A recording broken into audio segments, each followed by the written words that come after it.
Ju ftoj të ngrihemi në këmbë për të filluar shërbesën. Kënga e parë, kënga me numrin 64, në premtim të Krishtit qëndron.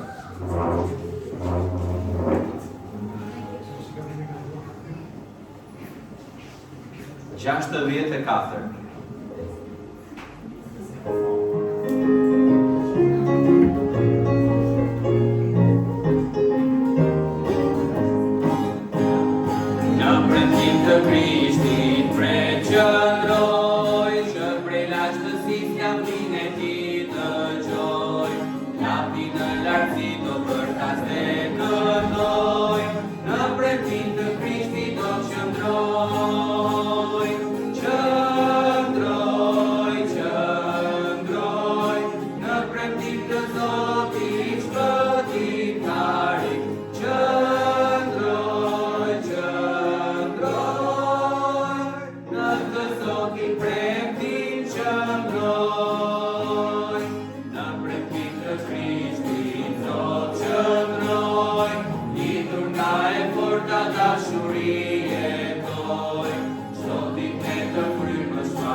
Do vazhdojmë me këngën tjetër, kënga me numrin 77.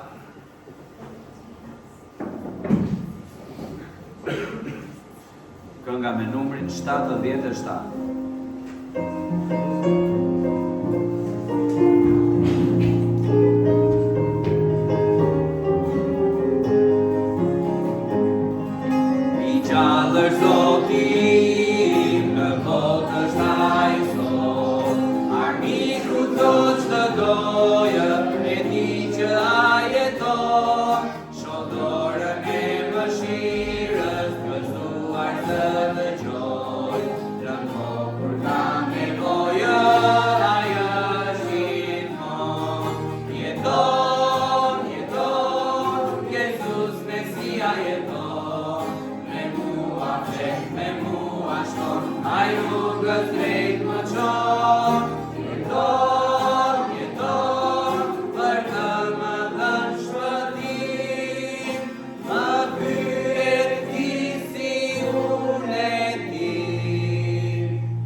Gjysmën e këtyre I kënduam rrugës, kënga me numrin 92, Ata nuk është se i zgjollën për sot, në fakt, i zgjollën vetëm për t'i kënduar. 92.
Mirëmëngjes edhe një herë, është bekim që jemi në shtëpinë e Zotit, kemi disa mungesa sot, pastorari dhe familja janë larguar për pak ditë pushimi, kam patur një periudhë po themi jo të lehtë, kam patur për kujtimin e 1 vjetorit të largimit nga jeta të babait pastorarit, edhe janë mbledhur si familje të kalojmë pak kohë, fakt është mirë kur kemi njëri tjetrin, edhe kemi mundësinë të ngushëllohemi, por mbi të gjitha është bekim kur njohim Krishtin dhe kemi mundësinë të ngushëllohemi tek Perëndia.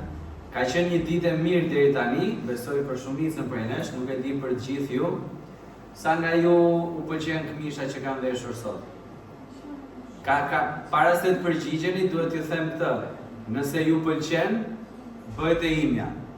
Nëse nuk ju pëlqen, duhet t'ja kthej Hadsonit, sepse ja mora borxh sot në mëngjes, nga që imja u lag me djers, se u desh të ndronim që në orën 9:20 gomën e fugonit, po u vonua me disa nga ju, duhet i kërkoj ndjes në Naleris, se e munduam pak sot kur shkuam për ta marrë, çunat i thoshin hajde këtu, pastaj kur shkonte ajo atje i thoshin jo hajde ke këndi tjetër, por lavdi Zotit që ajo është me ne, na i ka falur, na i tha para se të fillonim që na i ka falur.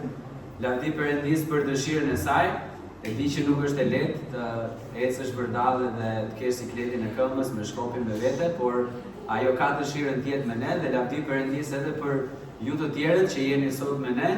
Disa të moshuar nuk janë, ata vazhdojnë të kenë probleme shëndetësore që i pengojnë, kështu që të mbajnë në lutje në Nahiden, e cila ka vështirësi për të dalë nga shtëpia, veçanërisht për periudha kështu kohore të gjata për të qëndruar në shërbes. Skënderi gjithashtu është në shtëpi duke u rekuperuar mbas rrëzimit dhe mbas qëndrimit në spital, të lutemi për të. Edhe Fatmira dhe Guri kanë patur shqetësimet e tyre me shëndetin, kështu që t'i mbajmë në lutje. E di që dhe disa nga ju keni pas shqetësime, por lavdi Zotit jeni sot mirë, jeni me ne, edhe do lutemi dhe për ju. Lutemi dhe për kohën e pastorarit, keni një kohë të mirë, shplose edhe të kthehen për të vazhduar përpara. Gjithashtu duhet falenderojmë Perëndin, dje patëm mundësinë me një grup prej të rinjve që ishin në kamp edhe që ishin pjesë e ekipit që fitoi kampin, të bënin një udhëtim në një destinacion në veri të Shqipërisë që quhet Lumi i Shalës, edhe ishte një ditë e lodhshme, por e bukur, edhe ishte magnitse të shikojë në fakt bukurinë që ka krijuar dora e Perëndis. Vërtet e mrekullueshme, edhe ati i qoftë lavdia në jetë. Le të shkojmë tek Perëndia në lutjet, kërkojmë bekimet e tij mbi këtë shërbes. Le të lutemi. Zot, faleminderit për këtë mëngjes, faleminderit Perëndi për dashurinë tënde, për mirësinë tënde. Faleminderit Perëndi që na ke sjellë nga përditshmëria jonë, o Perëndi, nga punët, dhe na ke mbledhur sot në shtëpinë tënde si kisha jote. Të kemi mundësinë, o Perëndi, të jemi bashkë, të të këndojmë ty, o Perëndi, të të adhurojmë ty, të lartësojmë emrin tënd, o Zoti. Kemi privilegjin, o Perëndi, që dëgjojmë fjalën tënde teksa predikohet. Kemi këtë mundësi, o Perëndi, për të qenë së bashku në adhurim. Faleminderit Perëndi për mirësinë që tregon ndaj nesh, për sigurinë që na dhe dje në udhëtim, për kohën e bukur që kaluam me të rinjt, edhe për atë vizitë në atë vend, o Perëndi, ku mund të shohim dorën tënde të krijimit, o Perëndi. Në ato malet thebisura, të bukura, shkëmbore, me pyje vende, ku shohim dhe mahnitemi me atë që dora jote ka krijuar. Dhe të falenderojmë, o Perëndi, që ti nuk qëndrove vetëm një Perëndi i madh, madhështor, larg nesh, por erdhe dhe more trupin e një njeriu nëpërmjet birit tënd Krishtit, edhe u bëre miku ynë. Dhe erdhe për të dhënë jetën që ne të marrim faljen e mëkateve, që ne të kemi privilegjin që të quhemi mbi të tu, e të kemi privilegjin që të ndajmë një ditë parajsën me ty, jo prej veprave tona, jo prej mirësisë tonë, por vetëm për shkak të dashurisë tënde, o Perëndi. Lutem Perëndi që të bekosh këtë shërbes sot, të bekosh këngët që do të këndojmë në vazhdim, të jesh, o Perëndi, në zemrat tona. Zemrat tona të jenë të hapura, o Perëndi, të gatshme për ta dëgjuar, për ta pranuar dhe për ta zbatuar fjalën tënde që ti ke për ne sot. Lutem Perëndi që në fund fare të marrësh nderin dhe lavdin nga çdo gjë. Lutem gjithashtu, o Perëndi, edhe për të smurët. Lutemi Perëndi që ti jesh me ta. Vësh dorën tënde, o Perëndi, mbi trupat e tyre, të jemi në këmbësh, o Perëndi, që të kenë mundësinë të jenë përsëri me ne, të inkurajohemi nga prania e tyre, të inkurajohen nga prania jonë, dhe të gjithë bashkë, të inkurajohemi nga fjala jote, o Perëndi, edhe nga adhurimi jonë i përbashkët. Lutem gjithashtu, o Perëndi, edhe për pastorarin dhe familjen e tij, në këtë kohë, o Perëndi, jo të lehtë, teksa kanë kujtuar një vit humbjen e babait, o Perëndi, por të lutem që do japësh një kohë të mirë, teksa janë me njëri tjetrin, një kohë, Perëndi, ku mund të forcohen më shumë, ku të kenë mundësinë, o Perëndi, të dëshmojnë më shumë për Krishtin, të kenë mundësinë gjithashtu të shplodhen e të kthehen, o Perëndi, për të vazhduar punën dhe shërbesën tënde. Lutem Perëndi edhe një herë që dora jote e bekimeve të jetë mbi ne në këtë shërbes, në emrin e Jezusit lutem. Amen. Nuk e përmendëm, po kemi edhe dy miq nga Berati, se njërin e quajmë si të shtëpisë tani. Kemi pastor Alan dhe Tracy që kanë ardhur të jenë me ne sot në shërbes. Joey ishte dje me ne në udhëtim, ishte me ne në kamp. Edhe pastor Alan i predikoi për ne në kamp. Jemi mirënjohës që ata janë me ne. Thank you for being with us today. Vazhdojmë me këngën tjetër, kënga me numrin 79.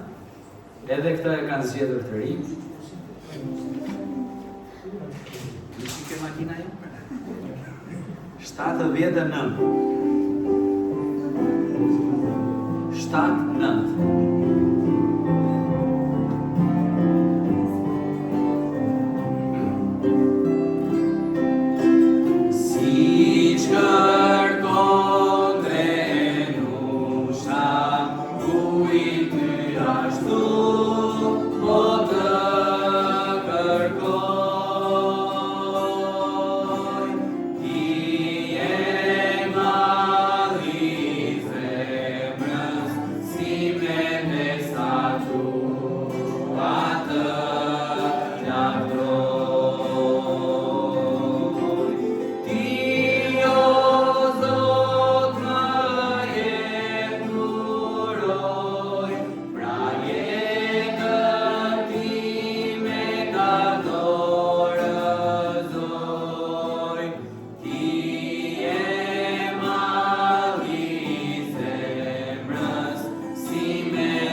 Është momenti I ofertave.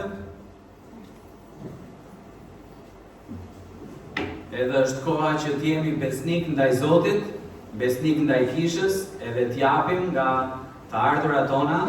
Perëndia kërkon që ne t'japim ofertën, t'japim dhe të dhjetën, edhe puna e Perëndisë ecën përpara kur ne I bindemi Zotit, edhe me besim I japim atij. Nganjëherë ofertat I lëm të fundit, por Perëndia thot jepni të parën e çdo gjëje. Pra Perëndin ta vëm të parin dhe Perëndia do bëj që ajo që mbetet, që nganjëherë na duket sikur s'do mbetet mjaftueshëm, të teprojë dhe të dalë për çdo nevojë tonë. Perëndia është besnik dhe Perëndia nuk mbetet borxh tek askush, prandaj le t'japim me besim që të kemi mundësinë ta çojmë punën e Perëndisë përpara. Dhe kërkojmë vllaçimin që të lutet për ne, le të lutemi. Njërë Zot falenderojmë për të ditë, dhe falenderojmë Zot për mundësinë që na ke dhënë për të ardhur sot në kishë, lutem Zot të kosh ofertat e njerëzit që do t'i japim. Në emër të Jezusit lutem. Amen. Amen.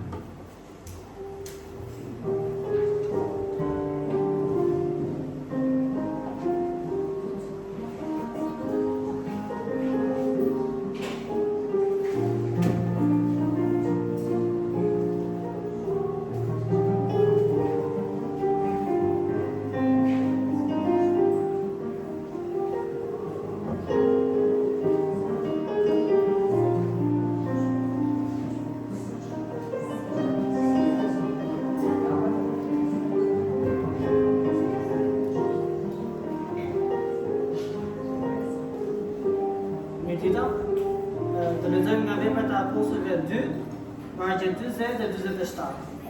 Dhe për respekt për Perëndisë, ju ftoj të një këngë. Të lexojmë së bashku.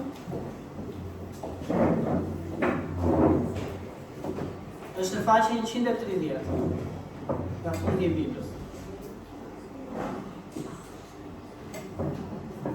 Dhe me shumë fjalë të tjera, po dëshmonte dhe insiste, duke u thënë: shpëtoni nga ky brez I çoroditur. Dhe ata që pranuan fjalën e tij me gëzim, u pakzuan. Atë ditë u shtuan rreth 3000 shpirtra. Por ata ishin ngulmuar në mësimin e apostujve dhe në bashkësi, dhe në syrin e bukës dhe lutjet. Edhe çdo shpirti I hyri frika, dhe shumë rregullira e shenja bëheshin nëpërmjet apostujve. Por gjithë ata që besonin ishin bashkë dhe kishin çdo gjë të përbashkët. Dhe I shisnin pronat e pasurit, dhe u andanin të gjithëve, sipas nevojës së secilit. Dhe ngulmonin me një mendje të vetme, çdo ditë në tempull. Dhe duke e thyrë bukën nga shtëpia në shtëpi, merrin ushqimin me ngazëllim dhe me thjeshtësi zemre, duke lavdëruar Perëndin dhe duke pasur hir përpara gjithë popullit. Dhe Zoti I shtonte kishës çdo ditë ata që ishin shpëtuar. të turim.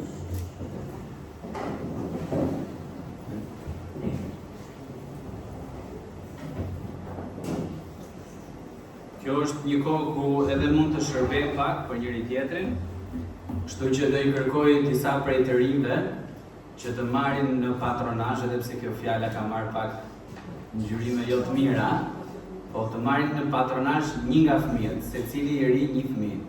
Kështu që ktheni pak kokën mbrapa, zgjidhni një edhe afrojeni tek karrika juaj. Hajde Kalamaja. Do mësojmë se si të rrim në kish, si të rrim në shërbes. Këta kanë patur programin e tyre sot në mëngjes në orën 9:30. Kanë bërë histori me figura.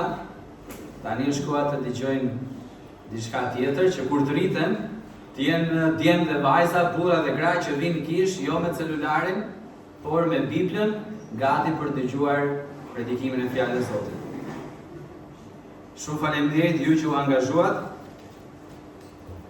Nëse do zgjidhja një pasazh të preferuar për veten time, do ishte pa diskutim Veprat e Apostujve kapitulli 2, vargjet 14 deri në 47, është një pasazh i mrekullueshëm i asaj që njihet si predikimi i Pjetrit në ditën e rëshajave. Nëse ju mbani mend gjëra që ne kemi thënë her pas here për Pjetrin, ai ishte shumë gjëra bashk, por një nga gjërat që tregoi drejt fundit të kohës së Krishtit në tokë ishte që ishte frikacak. Kur shërbëtorët në pallatin e mbretit Herod e treguan me gisht dhe thanë, ky është një nga ndjekësit e Jezusit, 3 herë ai tha, jo, nuk e njoh atë, nuk jam një nga ndjekësit e tij, dhe Bibla thot u largua sepse kishte frikë se do të përfundonte aty ku ishte Krishti. Dhe ne mund të mendojmë dhe me të drejtë si ka mundësi që një njeri që ka frikë të identifikohet me Krishtin në kohën kur Krishti do shkonte drejt kryqit, bëhet një njeri kaq i guximshëm, i cili ngrihet përpara gjithë turmës në Izrael, e njëjta turmë që disa ditë përpara kishte thënë kryqëzojeni për Krishtin, dhe predikon me guxim dhe u thot atyre në sy të vërtetën që ata ishin njerëzit që e quan Krishtin në kryq. Dhe jo vetëm këtë, se këtë e dinin ata, sepse ata e quan, por u thot atyre se juve quat atje një njeri të pafajshëm, pra keni marrë gjakun e një të pafajshmi. Dhe po me guxim, dhe nëse e lexoni me kujdes dhe me një lloj, po themi, qetësie, do të arrini ta dalloni dhe midis rreshtave pasionin e Pjetrit, kur u thot atyre, për shembull, që sa i bukur është vargu 36, pak rreshta më sipër nga ato që lexoi vllatemi, ta di pra me siguri gjithë shtëpia e Izraelit se Jezusin që ju e keni kryqëzuar, Perëndia e ka bërë Zot e Krisht. Si mundej një njeri që disa ditë më herë tha nuk e njoh atë, nuk jam një prej të tive, të ketë këtë lloj zelli, këtë lloj pasioni dhe këtë lloj guximi për të predikuar pa u trembur edhe për të thënë të vërtetat. Edhe gjithmonë, edhe pse kisha jon nuk është kish pentakostale, por gjithmonë më ka mrekulluar ky pasazh i ditës së rëshajave ku Pjetri me një lloj guximi të papar predikon Krishtin e ringjallur. Por sigurisht disa vargje më pas, jo se ai humbet pasionin, por tani fillon edhe drejtohet dhe na tregon për një kategori njerëzish që bën një hap mbas këtij predikimit me pasion dhe u bën besimtar dhe u bën kisha e Perëndis, dhe tani ke vargjet që lexoi vllatemi, ai u drejtohet atyre dhe fillon duke thënë tek vargu 40, dhe me shumë fjalë të tjera po dëshmonte dhe i nxiste duke thënë, shpëtohuni nga ky brez i çoroditur. Kisha fillon kur një njeri është i gatshëm dhe merr vendimin për t'u penduar për mëkatin, për t'u penduar për të shkuarën dhe kupton dhe pranon se Krishti është ai që na jep pastrimin nga mëkati dhe Krishti është ai që na jep jetën e re, tek e cila ne pastaj bëhemi pjesë e kishës. Dhe Pietri thot, shpëtohuni nga ky brez i çoroditur.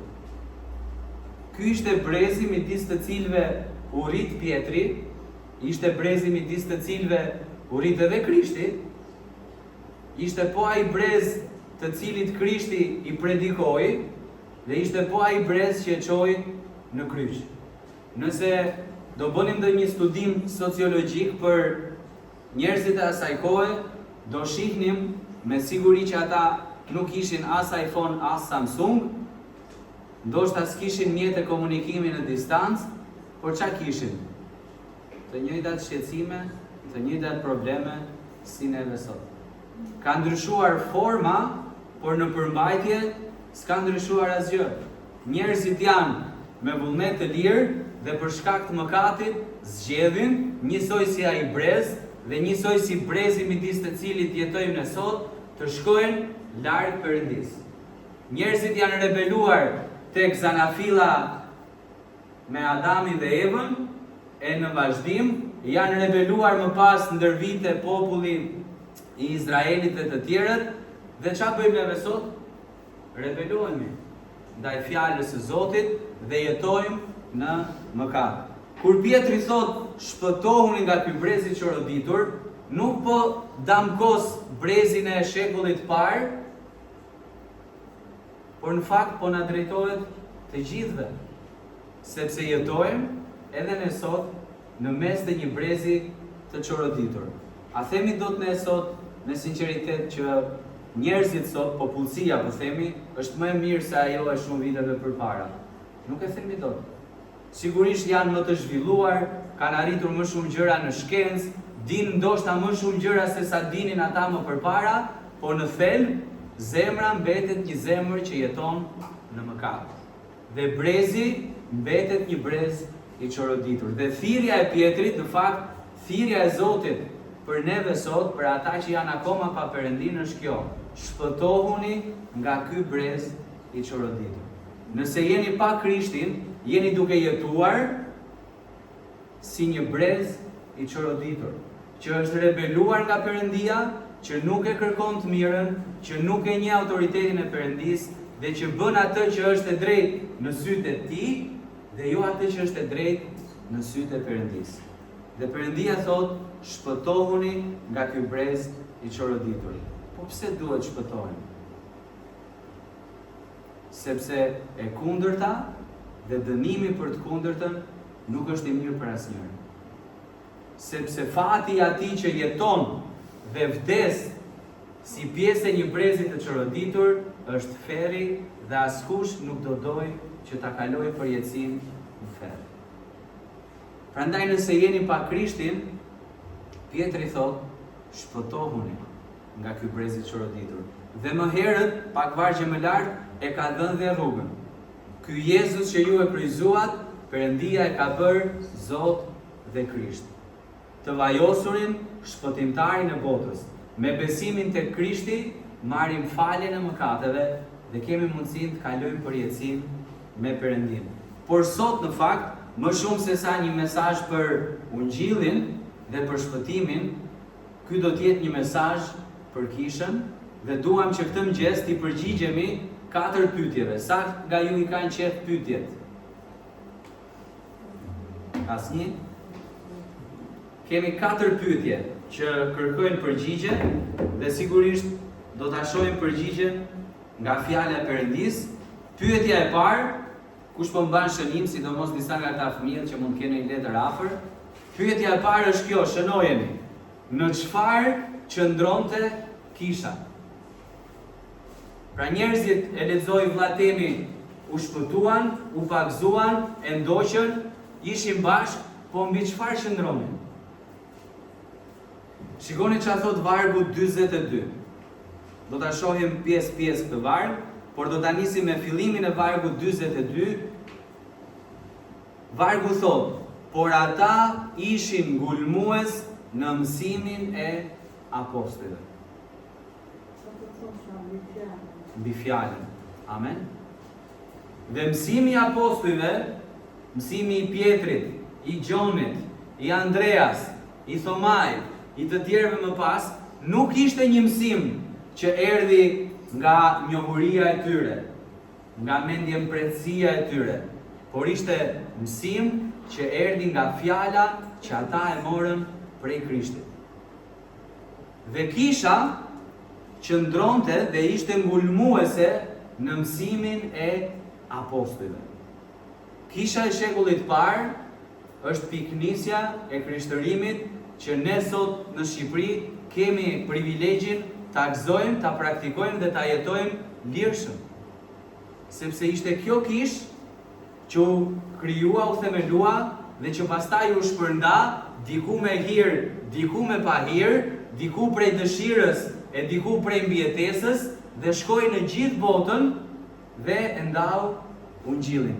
Por kjo kish nuk qëndroi as mbi filozofinë e kohës, as mbi veprën e atyre që predikonin midis tyre, as mbi urtësinë dhe njohurinë e njerëzve, por qëndronte dhe ishte ngulmuese mbi mësimin e apostujve që ishte, siç e tha Flora, fjala e Perëndis. Kisha qëndronte mbi fjalën e Perëndis.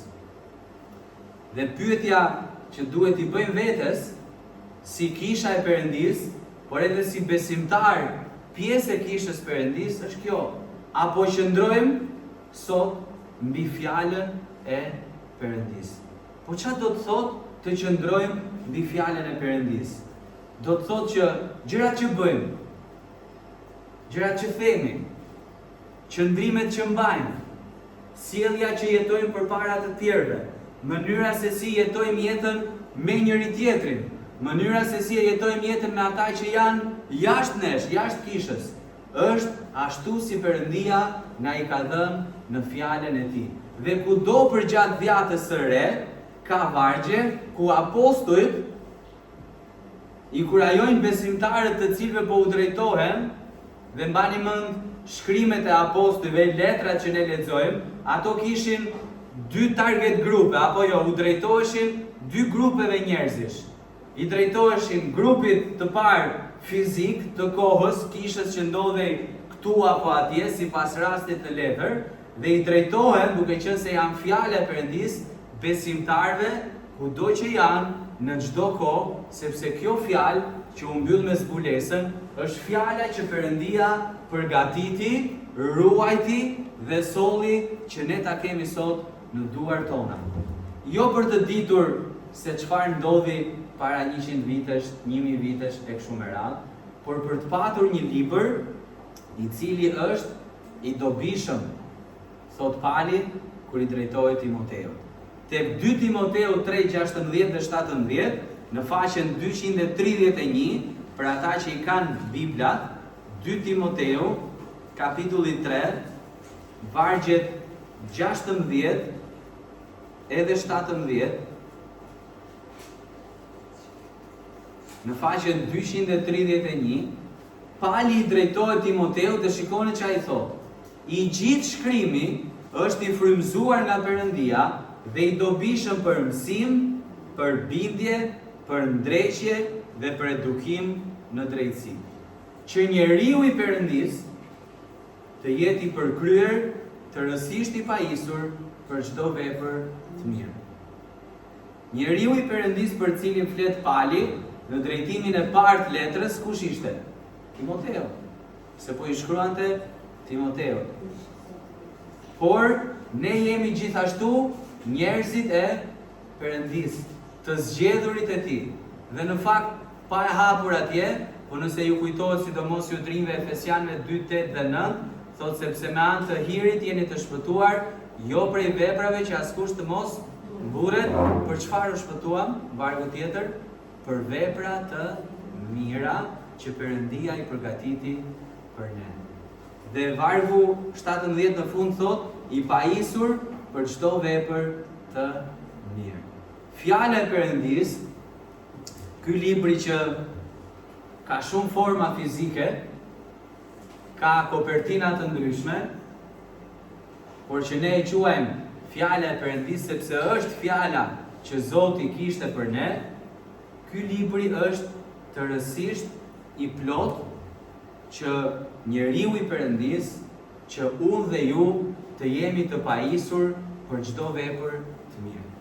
Ky është manuali që Perëndia na i ka dhënë që ne të dimë si ta ndërtojmë jetën me njëri tjetrin në kishë, si ta ndërtojmë jetën si kisha e Perëndisë me botën, si ta ndërtojmë jetën si të zgjedhurit e Zotit kur jemi atje jashtë në marrëdhënie pune, në marrëdhënie familjare, në marrëdhënie shoqërore, me njerëz që akoma nuk janë në besim, por Perëndia na i ka dhënë në fjalën e tij manualin se si ne duhet ta ndërtojmë jetën. Dhe kisha e parë qëndroi mbi këtë fjalë.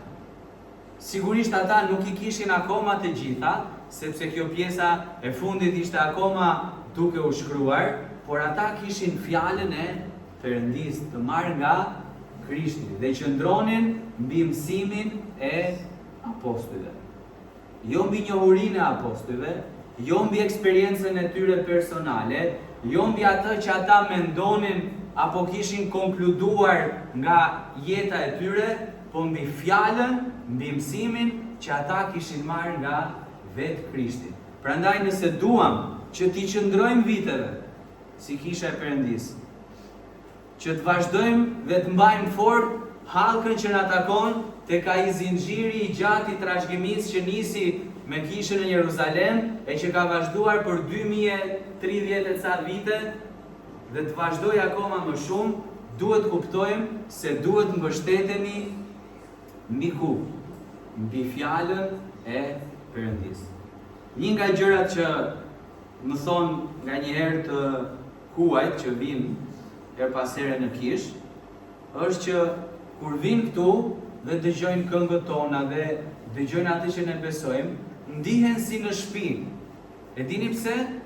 Sepse pavarësisht se jemi në një kulturë tjetër, jemi në të njëjtën fjalë. Dhe kjo duhet të jetë e tillë. Pavarësisht se jemi në Shqipëri apo diku tjetër në Europë apo diku tjetër në anën tjetër të oqeanit, ne do kemi disa gjëra që janë të kulturës, të shoqërisë, të vendit, por si kisha e Perëndisë duhet të ndërtohemi mbi fjalën. Duhet të qëndrojmë mbi fjalën e Perëndisë. Kisha nuk ndërtohet mbi opinione, dhe një nga gjërat që ndodh ta themi dhe mirë bëjmë kur e themi se duam të tregojmë edhe për ulur, po është për mendimin tim, unë them, apo jo. Dhe është mirë kur themi për mendimin tim, se s'duam t'ja u japim të tjerëve idetë tona si absolute, por jo kur po flasim për atë që thot Bibla.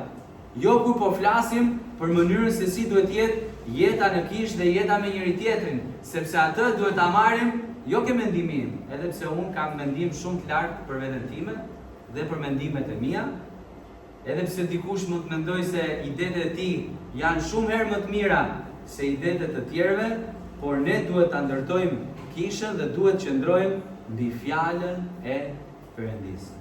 Nëse kishte një gjë që kisha po e bënte dhe po e bënte me qëllim, dhe jo sepse ishte gjëja më e lehtë për t'u bërë, as sepse ishte më e natyrshme, madje ishte më e vështira, por kisha po ngulmonte. Po ngulmonte në fjalën e Perëndisë. Do të thotë po zgjidhte të qëndronte mbi fjalën edhe kur ishte e vështirë. Po zgjidhte të qëndronte mbi fjalën edhe kur të tjerët i thoshin mos e bëj. Po zgjidhte të qëndronte mbi fjalën edhe kur bota përreth mundohet ta shtynte në drejtimin tjetër. Kjo nuk ishte zgjedhje e lehtë. Kjo në fakt ishte një zgjedhje e vështirë. Por ata e bën me besnikëri. Ngulmuan në atë që ishte fjala e Perëndisë. Pastor Davidi, i cili ka qenë pastori i parë i kishës, gjithmonë thoshte: "Hape Biblën dhe lexo atë që po lexoj unë. Dhe shikoje në fjalën e Zotit atë që po predikoj unë." Pse? Sepse predikimi im Dhe çfarë do predikimi që vjen nga ky podium apo nga cili do podium në cilën do kish, duhet jetë predikimi i fjalës së Perëndis. Jo i fjalës së urtësisë njerëzore dhe lavdi Perëndis, kur kisha ka njerëz të urtë dhe lavdi Zotit që ne i kemi, por mbi fjalën e Perëndis. Dhe kisha ngulmonte mbi fjalën e Perëndis. Kjo nuk është e rëndësishme vetëm për ne si kish, por është e rëndësishme edhe për ne si individ, sepse është fjala që do na ndihmojë të ndërtojmë jetën tona. Pyetja e parë ishte, ku qëndronte kisha e parë? Kush e ka përgjigjen? Ku qëndronte? Në fjalë. Ta themi të gjithë bashkë, kisha e parë qëndronte në fjalë. Pyetja e dytë, kush po mban shënime, si jetonin ata me njëri tjetrin? Çfarë kuptimi ka fjala nëse asgjë nuk përkthehet në jetën tonë të përditshme? Prandaj pyetja e dytë është, si jetonin ata me njëri tjetrin? Dikush kthej tha në bashkësi. Amen? Në bashkësi dhe në unitet. Por prisni, kujdes, mos shkoni as te bashkësia, as te uniteti, por kthehemi përsëri tek e para. Kush ishte shkalla e parë? Qëndronin në fjalën. Për shkak se qëndronin në fjalën, e kishin mundësinë që të shkonin një hak më tej dhe tani të jetonin me njëri tjetrin në bashkësi dhe në unitet. Nëse unë ju pyes, ka shumë gjëra nga jeta jonë e përditshme që neve na bashkojnë. Për shembull, e di që do dalë bllofke kjo pyetja, po sa veta këtu janë me Juventusin? Asnjë janë. E dia do dilja bllofke. S'kam bërë punë të mirë për futbollin, por nëse ju pyes për një ekip futbolli, me siguri disa nga ju preferojnë të njëjtin ekip. Nëse ju pyes për një kombëtar e futbolli, disa nga ju preferoni të njëjtin ekip. Nëse ju pyes për krahinën ku vini, disa nga ju vini nga e njëjta krahinë. Po e keni vënë re, pavarësisht plot gjërave që na bashkojnë në jetën e përditshme, gjithmonë njerëzit ndahen. Sepse çdo gjë e botës është për pak kohë.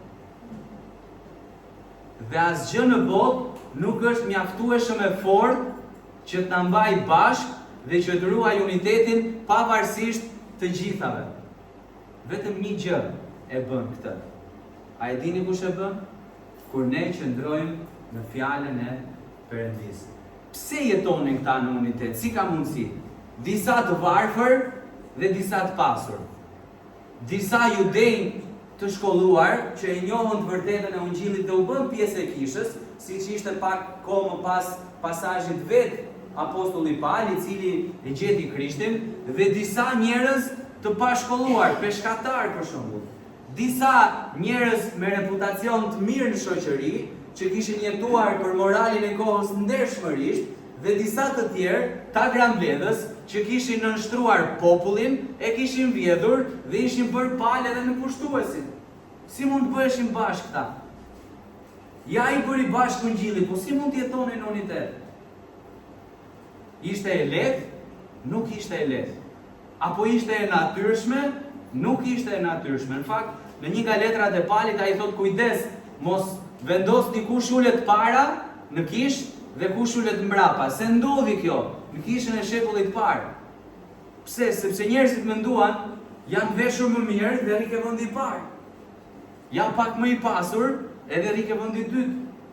Ky që është pak si i palar, ta nxjerrim ande nga fundi. Po a ndërtohet unitetin mbi këto? Ky që s'di të lexoj dhe nuk e njeh mirë Biblën, ta lëm atje ke dera. Po a ndërton kjo unitetin? Jo. Çfarë ndërton unitetin?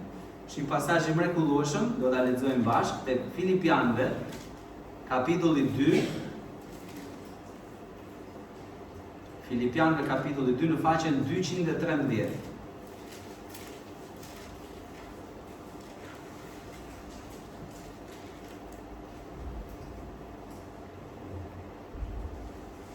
Në faqen 213, vargjet 1 deri në 4,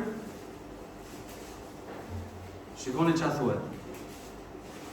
Pra në qoftë se ka ndonjë ngushëllim në Krishtin, ndonjë ngushëllim dashurie, ndonjë pjesëmarrje të frymës, ndonjë përdëllim edhe mshuri, atëherë e bëni të plot gëzimin tim, duke pasur të njëjtin mendim. E vështirë. Të njëjtën dashuri, një unanimitet dhe një mendje të vetme. Unë duhet të jemi sinqert, nuk i mora leje gruas për ta përmendur këtë, po në shumë tema edhe me gruan nuk bijem dakord. Sidomos me të parën, me dytën dhe me tretën. Duhet ta flasim gjatë një gjë që ta gjejmë rrugën e mesme. Pse? Sepse ne jemi njerëz që qëndrojmë fort tek mendimet tona. Dhe nëse s'bëhemi bashkë me ata me cilët kemi vendosur të ndajmë jetën, shtëpinë, familjen, si do bëhemi bashkë me komshiun apo me dikë që vjen nga një lagje tjetër dhe vjen te kisha jonë dhe e quan veten besimtar si ne? Si do bëhemi bashkë? Si do heqim dorë nga gjërat tona që t'i gjejmë unitetin? E bëjmë dot njerëzisht? Nuk e bëjmë. Por kur e bëjmë? Mos e bëni asgjë për rivalitet, as për lavdit kot, por me përullësi se cili ta çmoj tjetrin më shumë se vetveten, të mos shikoj se cili interesin e vet, por edhe ata të tjerëve. Kini në veten tuaj po atë mendje që ishte edhe në Jezu Krishtin. Kjo e bën unitetin. Se kur secili nga ne, tek shtëpia e tij, tek ato gjërat e veta, punon që të ketë në mendjen e vet, atë mendje që ishte në Krishtin, secili nga ne afrohet më shumë me Krishtin, e duke afruar të gjithë më shumë me Krishtin, po afrohemi më shumë me njëri tjetrin dhe këtu lind uniteti. Dhe kështu mund të jemi në një mendje, sepse nuk po vim me mendimet tona, por po vim me mendimet e Krishtit. Por si mund ta kemi mendjen e Krishtit nëse nuk shkojmë tek fjala e Krishtit? Prandaj kisha e parë ishte besnike dhe ngulmonte në fjalë, qëndronte mbi fjalën e Perëndis dhe ata jetonin me njëri tjetrin në bashkësi dhe në unitet. Kjo ishte edhe detyrë, edhe rezultati i parës. Teksa qëndronin mbi fjalën, arrinin të jetonin në unitet me njëri tjetrin, duke hequr nga vetja, jo thjesht për t'i lënë vend tjetrit, por për t'u afruar tek Krishti. Dhe kur secili nga ne bën këtë, të gjithë afrohemi me njëri tjetrin. Dhe qëndrojmë mbi fjalën e Perëndis, dhe qëndrojmë dhe jetojmë në bashkësi dhe në unitet me njëri tjetrin, dhe kjo na nxjerr tek pyetja e tretë. Kush e ka lapsin të shkruaj? Pyetja e tretë. A shihej Krishti në jetën e tyre? A shihej Krishti në jetën e tyre?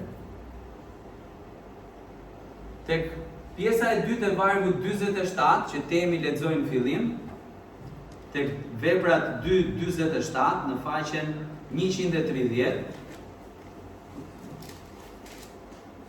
Shikoni çfarë thot pjesa e dytë, ose më saktë pjesa e parë, duke lavdëruar Perëndin dhe duke pasur hir përpara gjithë popullit. Kisha që po qëndronte në fjalë, në unitet, që po ndante fjalën, po ndante bukën, kishin bashkësi, po ndihmonin njëri tjetrin, lavdëronin Perëndin dhe kishin hir përpara gjithë popullit. Domethënë, krishtërimi i tyre nuk ishte një Bibël e futur tek çanta që hapej në kishë dhe midis besimtarëve, por ishte një jetë e jetuar përpara gjithë popullit. Ka ndonjëri nga ju nofka që ja kanë dhënë të tjerët? Keni ndonjë nof? Ose ndonjë emërtim kështu jashtë emrit tuaj? Ha? Zakonisht këta të rinj Flora i vën kështu epitete njëri tjetrit, nofka.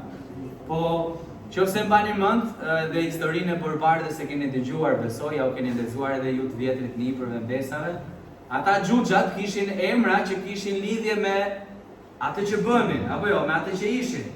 I Shpejti, Qaramani, ky ai unë nuk i di se nuk kam qenë fanatik i Borbardhës, por emrat më të mirë, nofkat më të mira, më përshkruese, janë ato që t'i vën të tjerët.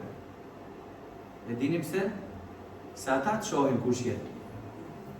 Se ti veten tënde e mban gjithmonë ndoshta më lart ose e shen ndryshe, por ata shohin si po jeton përpara tyre.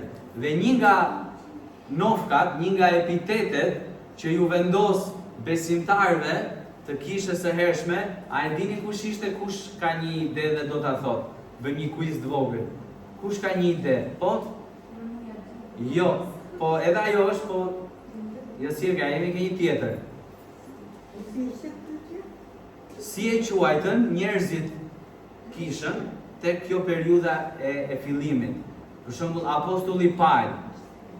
Apostulli Paul përpara se si? Po trupi jo në shtempull, po ta lexojmë vargu më mirë, po? Jo. Jemi pak më përpara. Është shumë e bukur kjo. Do shkojmë tek Veprat e Apostujve kapitulli 9. Është shumë e bukur kjo. Veprat e Apostujve kapitulli 9 vargu 2 në faqen 137 dhe 138, apostulli Paul përpara se të bëj besimtar quhej Saul apo jo. Edhe me shumë zell, duke menduar se këta besimtarët që po ndiqnin Krishtin nuk ishin njerëz të drejtë, nuk jetonin sipas fjalës Perëndis, ai mori leje, mori letrat firmosura për të shkuar dhe për t'i përndjekur, për zënë dhe përgosur, edhe vrarë disa prej tyre. Dhe ai quan njerëz të udhës. Pse është kaq i bukur ky epiteti? Ta lexojmë një herë vargun 2 dhe pastaj flasim. Thot Sauli përpara se të bëj apostulli Paul, dhe kërkoi nga ai letra, pra nga drejtuesi i sinagogës, për sinagogat e Damaskut, me qëllim thot që po të gjente ndonjë iftar të udhës, burra gra t'i sillte të lidhur në Jeruzalem. Kë po përndishte Sauli? Të udhës. Kush ishin këta? Ndjekësit e Krishtit. Nuk thot ata të Krishtit, nuk i identifikon me një njeri për shembull, apo ajo. Nuk i identifikon me ndonjë lloj mësimi. Ata që mbajnë këto mësime. Shikoni me çfarë i identifikon. Me udhën. Po çfarë kuptimi kishte udha? Rruga, po çfarë rrugë? Sepse këta merrin gjithmonë këtë rrugën djathtas. Por ata kishin krijuar rrugën e Krishtit, mënyrën e jetesës, një rrugë, një udhë se si po jetoi jeta e tyre me njëri tjetrin dhe me të tjerët. Dhe Pali në shumë referenca të tjera, unë thjesht po i përmend për ata që po mbajnë shënime, po nuk do shkojmë atje. Veprat 19:9, 19:23, 24:14 dhe 22 flitet po njësoj, ata të udhës. Këta njerëzit që ndryshe nga pjesa tjetër e popullit, po jetojnë me një mënyrë të re. Po na tregojnë se ndryshe ndërtojnë marrëdhëniet, se ndryshe janë reagimet, se ndryshe sillet me pronarin një i udhës që ndjek Krishtin dhe një që nuk e beson Perëndin. Dhe sa i bukur etiketimi. Njerëz të udhës. Dhe pyetja që dua t'ju bëj është, nëse disa njerëz atje ku jeni ju tani, tek puna, tek lagja, tek ajo tavolina e pensionit, tek ajo tavolina dominove, a munden ata t'ju etiketojnë juve dhe të thonë, erdhi ky është nga ata të udhës. Pra, pyetja më thjesht ndoshta është, apo jetojmë përpara njerëzve besimin tonë? Kë besim? Atë që qëndronte mbi fjalën dhe atë që na sillte në unitet dhe në bashkësi me njëri tjetrin, që dikton mënyrën se si sillemi, se si i flasim njëri tjetrit, se si e trajtojmë njëri tjetrin. Pali i etiketoi, tha janë ata të udhës, janë ata që po e jetojnë jetën e tyre duke ndjekur këtë rrugën, sepse besimi i kishës nuk ishte në mendje, nuk ishte vetëm në zemër, por ishte i jetuar për ditë, ishte vepër e përditshme, përpara njerëzve. Dhe thuhet se Konfuci, një filozof shumë i lashtë, ka thënë, atë që e dëgjoj, e harroj. Atë që e shoh, e mbaj mend. Atë që e bëj, e kuptoj.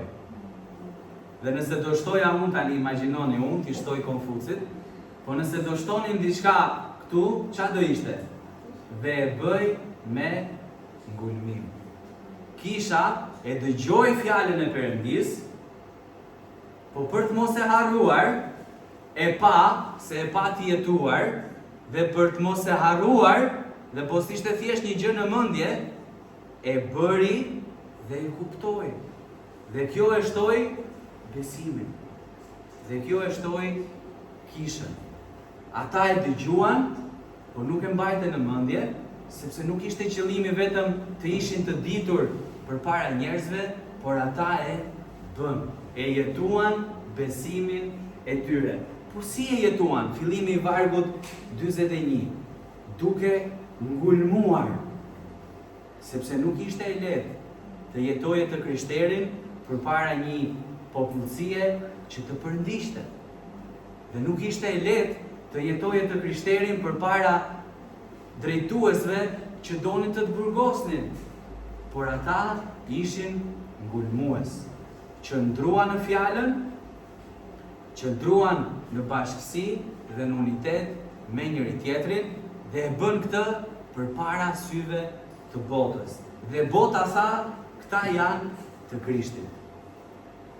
Dhe pyetja është, kur jetojmë atje në përditshmëri, a rim ta përcjellim që jemi disa njerëz ndryshe nga tjerët, jo për lavdin tonë, jo që të thotë sa i mirë është ky, apo ai, por që të thuhet është një njeri i udhës, i cilës udhë? I udhës Krishtit. Se Krishti tha, unë jam udha e vërteta dhe jeta. Kur bota na shikon, a na i drejton gishtin dhe thot, ky është i Krishtit?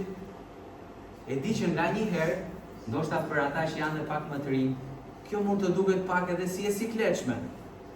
Veçanërisht kur se kemi guximin për ta ndarë besimin. Po çfarë arritje do jetë për Perëndin së pari, që kur bota ta shohi përditshmërinë e jetës tonë, të thotë, ky është i Krishtit, ky është i udhës. Pse? Po, mund ta thuash. Unë ishe në plazh në Durrës edhe shoqërohesha me janë dy intelektuale, njëra mësuese, njëra inxhiniere. Dhe unë ndova që të flas pak për Zotin, për Krishtin, ato ishin ateiste të tërguara. Dhe ishin të dyja motra dhe më mundën në kuptimin që unë e kam Zotin, i tash unë së mund në Covid-i. Këtë rritë, kë ju bëri zëmra të rrisni? Ata të Zotë në shkëto. Ja të rrita Zotin që ka në mëndje. Ska Zotë të mëndje, Zotë e të zemë, shumë të rritë. Po shtushë, dhe më zëmë shumë. Edhe një ditë në kafër në Zagreb fakulteti, i binte njëra zilesime, dhe lexoj studim Bible. Dhe më hamë, me rëshme të zhmërati. Unë thash, lexoj, tash unë gjysmore Bible, dhe është një gjë shumë e mirë, sepse vetë nuk bëhesh, nuk ka jetë që ta marrë sa lexoj. Por vajza ju nuk e ke njatur asnjë Bible, ne mos flisim për në kohë. Vete në shtëpi dhe them, unë se unë shkruaj poezi në Facebook. Unë do bëj një poezi, tash, po të ambaj, të butë, dhe do pus Perëndin. Sepse dalin shumë aty në Facebook të klasin, po me një zëjnë që këtë lartë, të fortë, Zotë kështu, Zotë ashtu. Po ka shumë njerëz që nuk duan kështu. Duan me butësi, duan me mërësi.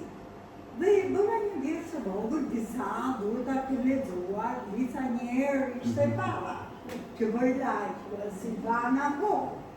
Por unë bëra gabim, nuk e di, më duket të fuetash që më bëni lajkë. Doni t'ja u lexojmë katër parte. Ta lexojmë pastaj?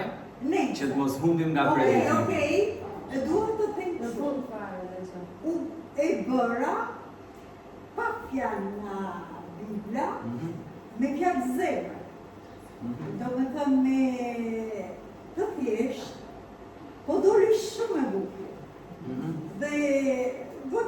njerëz kishin bërë lajk, shumë kishin bërë edhe komente, por duhet të ishin edhe më shumë. Dhe qëllimi im personal ishte që ta afroja sa më shumë njerëz nga të buktësime poezisë time, ta afroja sa më shumë njerëz që ta përqenin atë poezi, që në fund të fundit titullin e kishte Drita që dua. Edhe si shtë shumë, Tani punët e mëdha bëhen edhe avash avash, do të thënë bëhen pak nga pak. Unë mora atë kur i thonë iniciativën dhe meqense që ta lidhim me mesazhin, meqense ndërhyri Flora, një nga mënyrat se si ne mund të bëjmë këtë që tham pak më herët, pra që njerëzit ta shohin Krishtin, është që edhe kur i shkruajmë për shembull poezit, të lexohet aty besimi që ti ke tek Perëndia. Të mos jetë një gjë që është e bukur dhe është pa Zotin, po të jetë që s'më erdhi tut. Dhe kështu duhet të jetë. Nuk kisha fare. Bile kisha për krenari që shkojta të gjë. Shumë mirë, dhe kështu duhet të jetë. Dhe kisha e hershme që t'i kthehemi po pasazhit, këtë bënte. Ne nuk e dim nëse midis tyre atje kishte edhe poet, po ata ishin nga të gjitha shpresat e popullsisë. Sepse ata ishin njerëz të ndryshëm, siç kishte Tagram Ledhës, kishte edhe mësues, kishte edhe mësues të ligjit, me siguri kishte edhe shkrues, kishte edhe doktor si thot Lica, dhe ata ishin bashk dhe ç'a bënin? E jetonin jetën e tyre përpara botës dhe bota i etiketoi si njerëz të udhës. Diku pan një doktor që ndante Krishtin, diku tjetër pan një mësues që e lidhte çdo gjë me Perëndin dhe pan që këta ishin njerëz që po jetonin sipas fjalës së Perëndis. Dhe pyetja për t'ju kthyer, a e shohin të tjerët Krishtin me jetën tonë? Apo jetojnë përpara botës si njerëz që qëndrojnë mbi fjalën e Perëndis, si besimtarë që jetojnë në bashkësi dhe në unitet me njëri tjetrin? E katërta, pyetja 4 është e rëndësishme, ta shkruajmë dhe këtë. Çfarë bën ata me atë që mësuan? Pra, çfarë bën me atë që mësuan? Shumë gjëra mësohen, ne studentët ankohemi që shumë gjëra na mësohen në shkollë, që s'do i përdorim asnjëherë kur t'jemi atje tek profesioni apo tek jeta e përditshme. Dhe ky mund të jetë ndoshta thjesht kështu gabimi i studentëve dhe i nxënësve, po kështu na duket nganjëherë apo jo? Marrim plot informacione që nuk na duhen. Pastaj marrim plot të tjera që na duhen dhe nuk i vëm në zbatim. Po dhe kur që mendojmë se nuk na duhen, një ditë do na hyjë në punë. Po do na hyjë, se prandaj mësuam, po duhet i vëm në zbatim. Dhe pyetja është çfarë bën besimtarët e kishës hershme me mësimin që morën? Dikush e merr dhe e mban për vete. Dikush e merr dhe e shkruan, dikush e merr dhe e jeton përpara të tjerëve. Ç'a bën ata? Ata e vun në praktik. Ndërtuan jetën mbi mësimin që morën. Atë që dëgjuan e bën dhe ndërtuan jetët e tyre mbi mësimin e fjalës Perëndis. Ju vini në kish, çdo do të jetë një pjesë e mirë për ju dhe lavdi Zotit për besnikërinë. Lexoni Biblën, ndoshta keni bërë dhe studime tjera, por pyetja është, apo jetojmë jetën çdo ditë duke ju referuar fjalës Perëndis? Kur ndërtojmë marrëdhëniet, kur punojmë atje jashtë, kur jemi në shkollë si mësues, kur flasim me një vëlla apo një motër në Krishtin, kur flasim me një shok apo shoqe jo besimtar, apo e jetojmë jetën duke vënë në praktik atë që mësuam. Një moment do ndalemi tek Jakobi kapitulli 2, vargjet 14 deri në 17 në faqen 247. Jakobi kapitulli 2, vargjet 14 deri në 17, shikoni ç'a thot. Çdo bi ka vëllezërit e mi, nëse dikush thot se ka besimin, por nuk ka vepra. A mund të shpëtoj atë besimin? Dhe në qoftë se një vlla ose një motër janë të zhveshur dhe u mungon ushqimi i përditshëm, edhe dikush nga ju thot atyre, shko në paqe, ngrohuni dhe ngopuni, dhe nuk u jepni atyre gjërat e nevojshme për trupin, çdo pika, kështu edhe besimi, në qoftë se s'ka vepra, është i vdekur në vetvete. Për çfarë beson? Për çfarë thua se i qëndron në fjalën, nëse në përditshmërinë tënde nuk po bën ato që besimi të drejton të bësh. Dhe merr një shembull Jakobi dhe thot, të vjen një vlla dhe të ka nevojë për bukë, dhe ka nevojë për veshje, dhe ti i thua ngrohu ndiem, dhe nuk i jep atë që ka nevojë. Ku është besimi? Ku është dashuria? Ku është dëmshuria që e mësojmë në fjalën e Zotit, nëse këto nuk po i vëmë në përditshmërinë tonë? Kisha e hershme, dhe e shohim tek libri i veprave aty ku e nisëm fillim, ç'a bëri? Nuk e mbajti mësimin për vete, nuk e mbajti asnjë gjë teorike, por e bëri pjesë të jetës së saj të përditshme. Ishim bashkë duke thyer bukën, ishim bashkë në lutje, i shisnin pronat dhe i ndanin me të tjerët, nuk po ju thras që të shisni ç'a keni që t'i bëjmë bashkë dhe t'i përpjestojmë, se u munduan ta bënin këtë komunistat e morën parimin biblik dhe thanë hajde mbledhim gjitha edhe t'i shpërndajmë. Ne, jo, nuk është ky parimi, sepse ajo që bën ata ishte prej kujt? Prej besimit, qëndrimit në fjalë, prej unitetit, prej dashurisë që e morën nga Krishti dhe nga fjala. Dhe ishte me vullnetin e tyre të lirë. Ama ç'a ishte? Ishte vënia në praktik e asaj që morën në fjalën e Zotit. Kishte dikush nevojë për ndihmë, ata ishin bashkë dhe ndihmonin.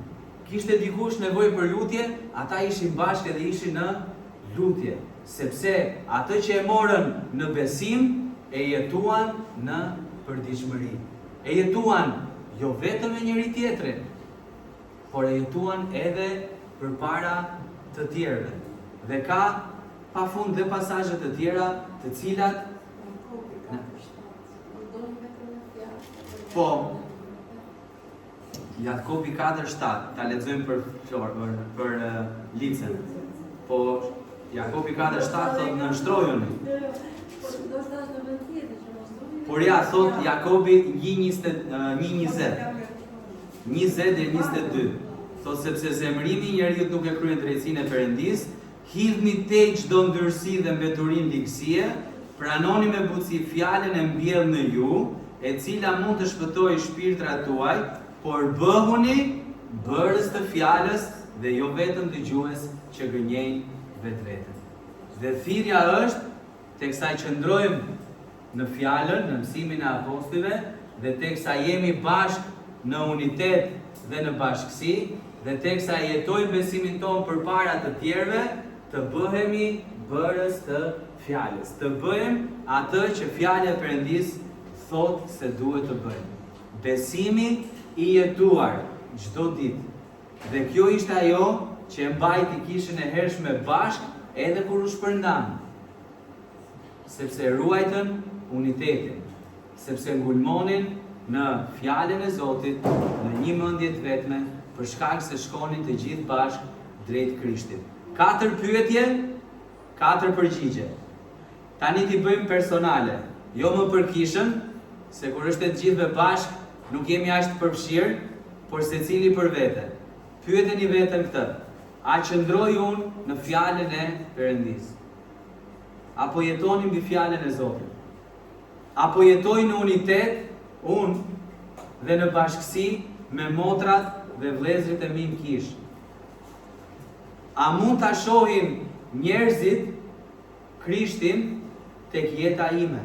Jo tek jeta e kishës, e lëm pa kishën tani. Jo ke ajo e gjithë, se përjashtojmë veten aty. Por a e shohin njerëzit Krishtin nga jeta ime? Tek shkolla, tek puna, tek shtëpia, tek lagja, kur shkoj për të pandeshjen, kur shkoj me lujt futboll, aty ku jam, aty ku kemi përditshmërinë. A e shohin njerëzit Krishtin? Dhe e katërta, apo e zbatoj atë që dëgjoj nga fjala e Perëndis? Kemi një shprehje të bukur popullore në shqiptarët: kthejt hyn, kthejt dalin, apo jo? Themi për atë që vetëm dëgjon edhe nuk vepron. Nga një herë, si besimtar, vim kish dëgjojmë predikime, ulemi në shtëpi lexojmë fjalën e Zotit, por duket sikur këtej na hyn dhe këtej na dalin. Pse? Sepse edhe nëse është në mendje, nuk është në zemër dhe nuk po jetojmë në përditshmërinë e jetës tonë. Dhe mbani mend atë shkallën.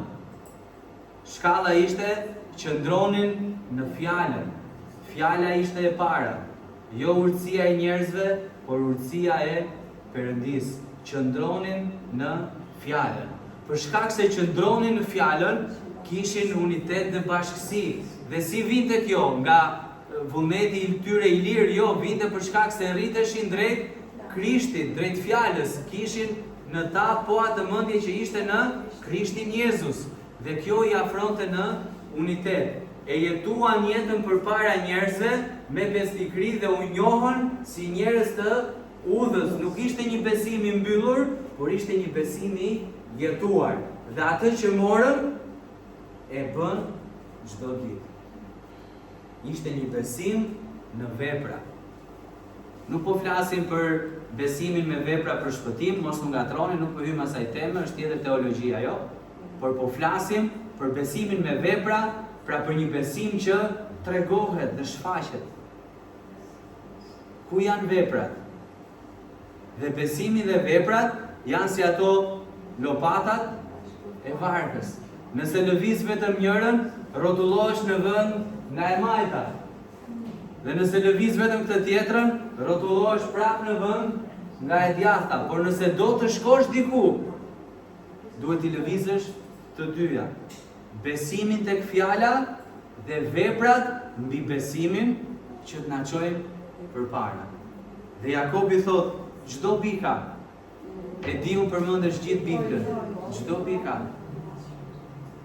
E di unë vjatën e vjetër, e di unë si bëhet një kish, e di unë si ndërtojnë marrëdhëniet. Po çdo bika, nëse ti i di, dhe nuk po i bën.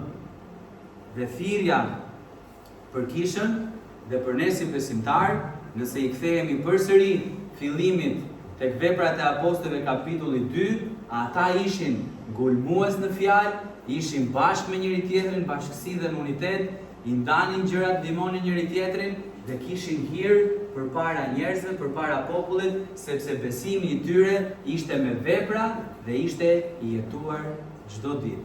Prandaj teksa largohemi, le ta marrim këtë mesazh me vete, të jemi njerëz burra e gra që qëndrojnë mbi fjalën, që jetojnë në unitet dhe bashkësi me vëllezër dhe motra, që e tregojnë besimin përpara të tjerëve dhe që bëjnë atë që Bibla thotë. Bërës të fjalës dhe jo vetëm dëgjues, që gënjejnë vetveten. I ngjajnë atij që shikon veten pas hyrë dhe shef që i ka flokët shtremët dhe ikën me idenë që i kanë në rregull. Jenë në rregull. Do ta korrigjojmë pastaj. Të shkojmë tek Perëndia në lutjet, kërkojmë bekimet e tij mbi këtë shërbes. Zot, faleminderit për këtë shërbes, faleminderit Perëndi për fjalën tënde, për kohën në fjalën tënde, o Perëndi. Faleminderit që ti na ke lejuar privilegjin që ne ta kemi në gjuhën shqipe, ta lexojmë dhe të marrim atë që ti ke për jetën tonë, o Perëndi. Na ndihmo që të jemi një kishë që qëndron mbi fjalën tënde, të jemi një kishë që jeton në bashkësi dhe në unitet, të jemi një kishë që jeton përpara të tjerëve besimin dhe që etiketohet sipas fjalës tënde si njerëz të udhës, o Perëndi, njerëz që të ndjekin ty dhe që jetojnë për ty. Na ndihmo, Perëndi, që sikurse tha Jakobi, të mos jemi vetëm dëgjues, por të jemi bërës të fjalës, njerëz që e marrin besimin dhe që e kanë besimin dhe bëjnë veprat të cilat besimi i shtyn të bëjnë. Që të ecim përpara drejt përsosmërisë në Krishtin, që të bëhemi të ngjashëm me të, o Perëndi. Bekoj kishën tonë na forcon besim, na shumëfishon në vepra, Zot, dhe na bekoj që të jemi në bashkësi dhe në unitet me njëri tjetrin. Faleminderit edhe një herë që na dhe këtë privilegj, në emrin e Jezusit do lutem. Amen. Shumë faleminderit që ishit sot me ne. Ju ftoj të ngrihemi në këmbë, kënga e fundit, qofsh lavdruar.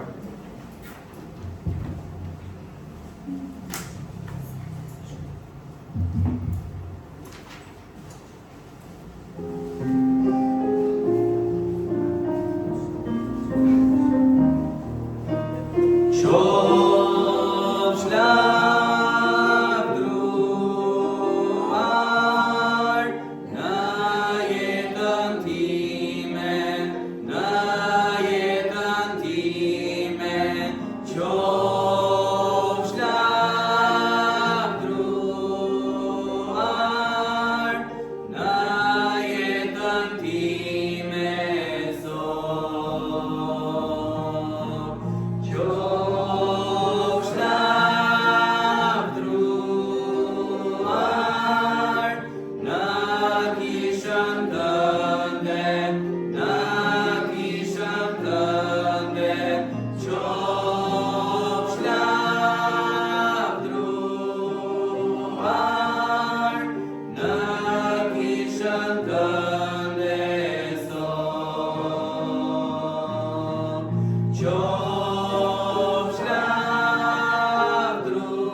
që ishit me ne, Zoti ju bekoft drekën e mirë.